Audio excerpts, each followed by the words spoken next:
Yesterday, August 3rd, 2019, Bennington, Vermont lost the biggest champion that we have ever had and ever will have.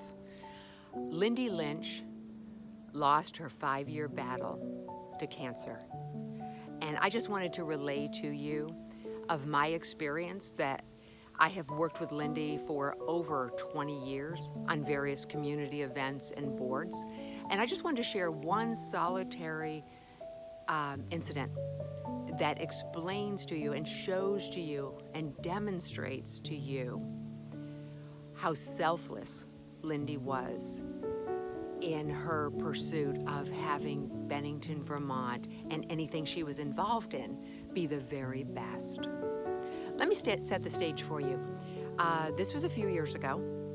We were getting ready for GarlicFest, and we had one area at Camelot Village, one building, that we actually used as Command Central.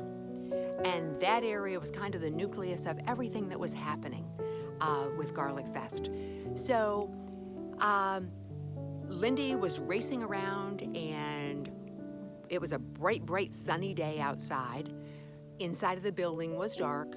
Lindy ran through the door and immediately plummeted into the basement below.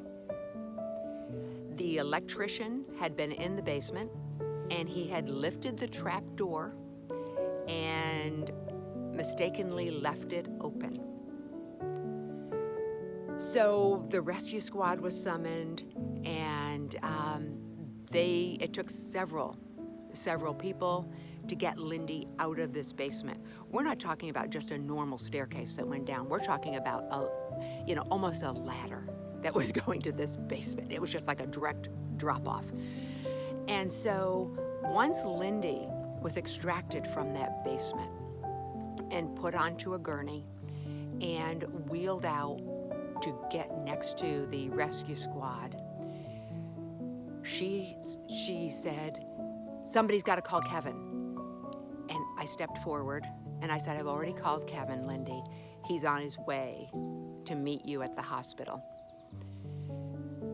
She opened her eyes, and when our eyes met, she said, "Don't leave me." I said, "I won't."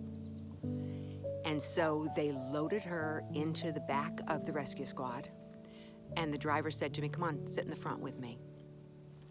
I no more than got into the rescue squad, and Lindy hollered, "Brenda!" And I said, "I'm right here. I'm right here. I'm just in the front. I'm going with you." And the next comment from her was, "Where's my clipboard?" And I said, "We'll get it for you." I opened the passenger side door, started to get out. Tom Daly came running across the parking lot and said, "What do you need?" I said, "Lindy needs her clipboard." And he said, "Okay, I'll get it. You stay there." So he ran, got the clipboard, and I had that with me. So I sat in the passenger seat in the front, and I just said to Lindy, "Okay, Lindy, I've got your clipboard. We're good." And so we proceeded to go to the hospital. Every pain, every bump, every pothole was just excruciating pain for Lindy. She cried in pain for every single one of these bumps that we hit anytime there was an uneven ground. But before we even made it out of the driveway for Camelot Village, she said, "Okay, Brenda, I need you to turn to such and such a page, and I need you to write down this note because this person needs to know that." I said, "Okay, great." And I'd take that note.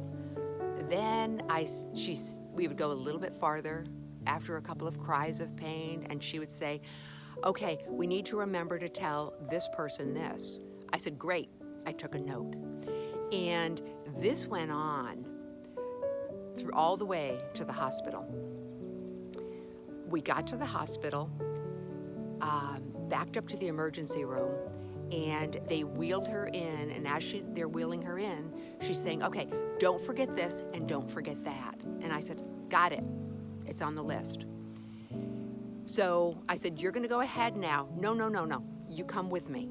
I said, "Okay." So I went into the examining room with her, And she said to me, okay, Brenda, there's a desk right there. I need you to sit there. I need you to take notes on these things because you have to tell everybody, how they can do this in case I can't be there. And so for 15 minutes or so, we worked. And it's just in between the cries of pain, she's telling me what has to go back to her team so that this event will just come off without a hitch.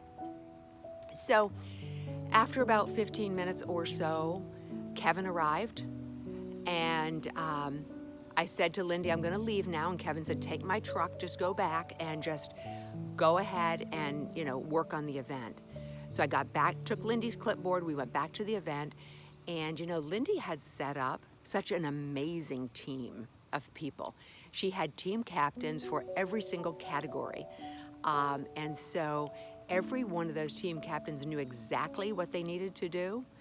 And if there was something new that she had added, it was on her clipboard. And she was just such an amazing organizational leader for us.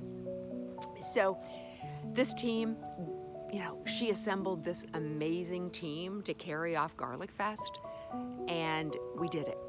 We carried off GarlicFest without Lindy being there. And it was all because she had set up such an amazing team. Her selflessness, all she cared about was the event. All she cared about was making this event a huge success. She didn't care about her pain. She didn't care about anything else. She cared about this event. She cared about giving those people that visited Bennington just a really great experience. Lindy will be really missed. She's been such an amazing leader and friend for everyone that she's met. And, I just can't say enough. I am going to miss her totally. And I know that she will be missed by everyone here. But anyone that had the opportunity of meeting her and working with her, you know what a blessing you had. Because if Lindy was on your team, you were fabulous. And she didn't just do it in Bennington. If it meant that she went to Montpelier and she went to the State House, she would do whatever she needed to do to get the right result. And she always did what was right. And that's what I absolutely loved about her. And it was just such a pleasure for me. But, I've never met such a self-reliant, self-organized, and a person that just put her own feelings in the background and just did everything that was right for the Bennington area. We'll miss you, Lindy.